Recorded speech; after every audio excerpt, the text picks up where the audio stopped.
Halo, Assalamualaikum warahmatullahi wabarakatuh. Saya Reza. Hari ini saya mau ngelanjutin tutorial default saya. Berbeda dengan tutorial sebelumnya, saya ngebuat langsung live coding kan ya. Sekarang saya mau coba nggak live coding. Jadi uh, ini filenya udah saya download, ada di GitHub saya.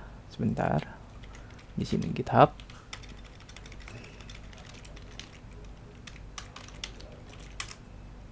GitHub Reo Puccino. Adakah? Oke, ada.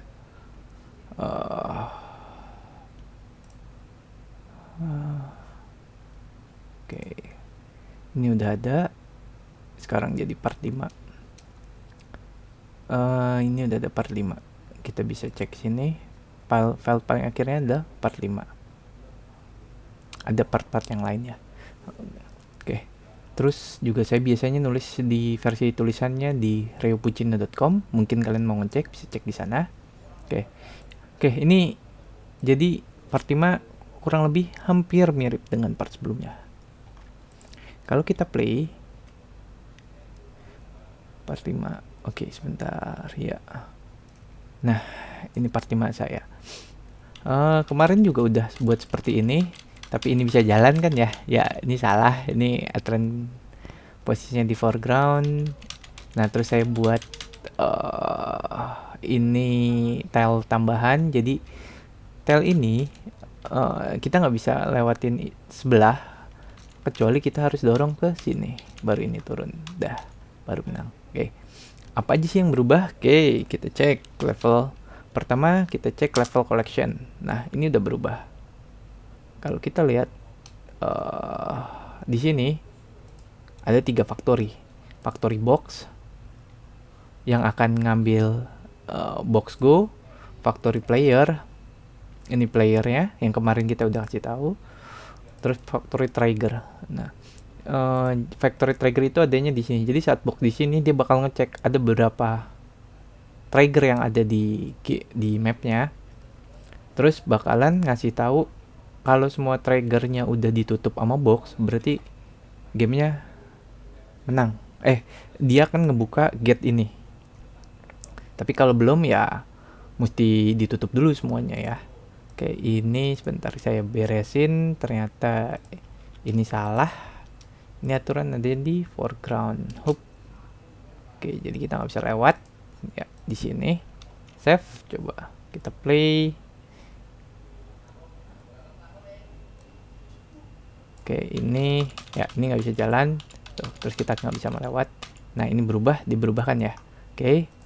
Terus apalagi yang berbeda sih? Jadi ini sih terus saya ngubah playernya ini yang sebelumnya punya inputan, sekarang nggak bisa. Player itu cuman nerima input dari controller sini loh. Nah, jadi tiap kita jalan, ini codingannya udah jadi banyak ya. Nanti kalian bisa cek di semuanya. Nanti saya coba jelaskan sedikit. Nah, di sini itu yang nerima input ini playernya. Player itu nggak ada inputan sama sekali. Box juga. Box itu sama dengan berbagi movement sama player. Jadi player dan box itu codingnya sama-sama menggunakan script yang sama, object movement.script. Player go object movement.script. Jadi mereka berdua berjalan. Contohnya tuh kayak kalau kita di menara ya. Anggap game control ini kayak menara. Nah, di sini permainan kita, di sini ada box atau ada tempat, di sini player kita. Nah, saat ini nerima input, jelek banget ya. Saat ini dimasukin input, dia bakal nge-send dia bakal kirim data ke dia untuk jalan. Misalnya, ini inputnya kanan 1 kali, kita bakal ngirim sinyal ke player ini buat jalan 1 kali ke kanan, contoh kurang lebih gitu. Nah, terus kalau misalnya ada box gimana? Nah, itu juga dikasih lihat, kalau emang ada box, boxnya digeser, sayanya juga geser, kurang lebih seperti itu sih. Nah di sini ini object controller kita. Di sini scriptnya kita buat actor itu termasuk orang dan boxnya. Group trigger itu ialah yang tadi ini saya buat namanya group trigger. Jadi kalau trigger itu dimasukin ke dalam table group trigger. Dan getlock itu ini ya. Jadi di foregroundnya ini kita punya nyimpen data grup getlock. Jadi saat triggernya udah keisi semua, getlocknya bakal dibuka. Nah, ini setup map sama yang kayak seperti kemarin, tapi bedanya kalau misalnya ada ini kan spawn player, ini diubah menjadi spawn box, dan ini adalah trigger. Sisanya ngebaca si getlocknya juga.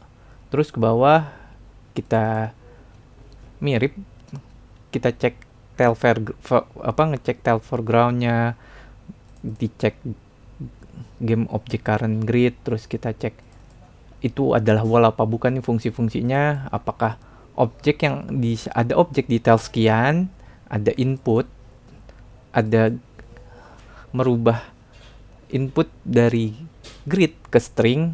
Ini biar memudahkan aja nih fungsi-fungsi pembantu.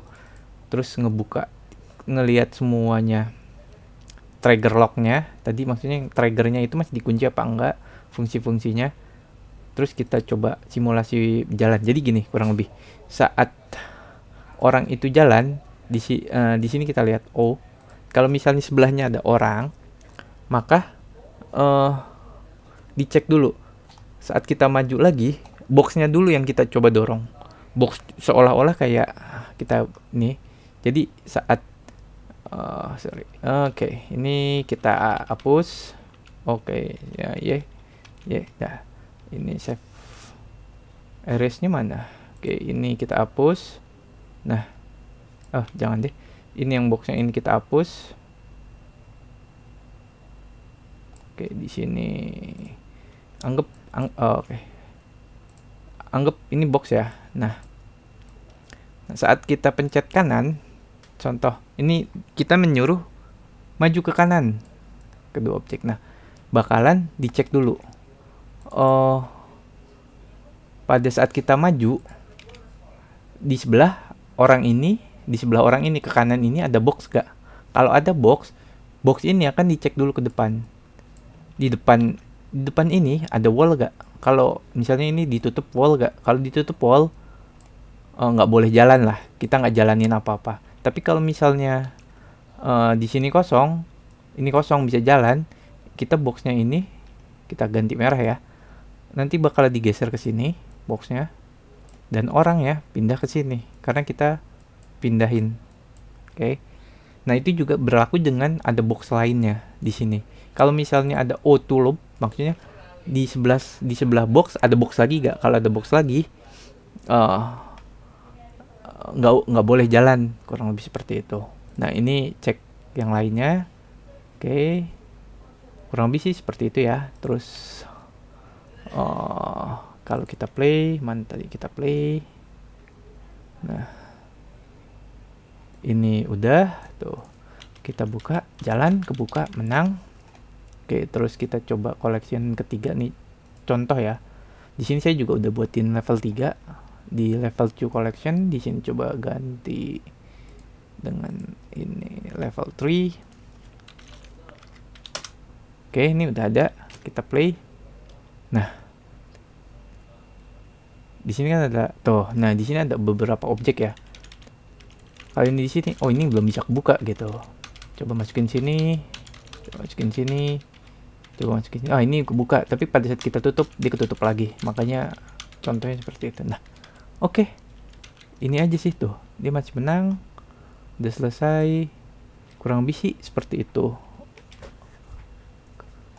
Terus di sini apa kesulitannya ya? Kesulitannya sebetulnya dari game controller ini cukup menyita ya. Jadi menyita waktu. Jadi tekniknya kita kirim tadi yang seperti gambar, kita kirim datanya dicek. Terus uh, kalau misalnya ini adalah trigger gitu, misalnya ini kotak trigger yang tadi kan ada ini ya trigger ya yang nah ini kalau misalnya dia udah keisi tiap jalan gitu, oh ini ada keisi kan tadi, triggernya ini punya objek kosong namanya buat box collider namanya trigger.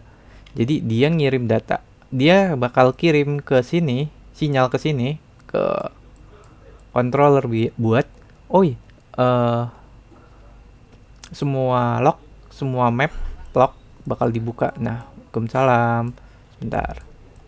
Nah, ini bakal kirim data ke sini, kalian suruh buka. Kurang lebih gitu sih. Semoga sih nggak ribet. Nah, semua ini udah saya save. Ini udah bisa dimainin, tinggal kalian cek aja di GitHub-nya, kalian bisa download.